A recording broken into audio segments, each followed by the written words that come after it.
Good day everyone, this is Roger C. This is a video test of my newly repaired distributor of Mitsubishi Lancer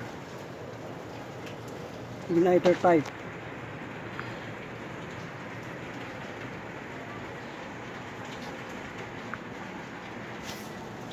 Connect a Hantec CC65 to measure the current of the 12 volt supply of the ignition coil.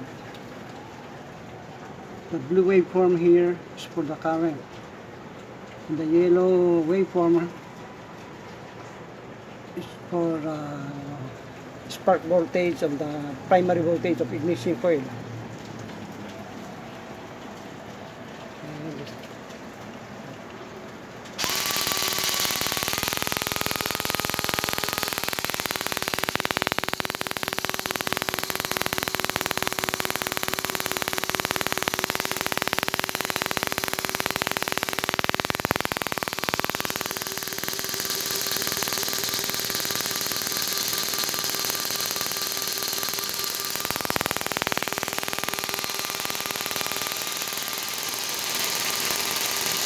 Okay, thank you for watching.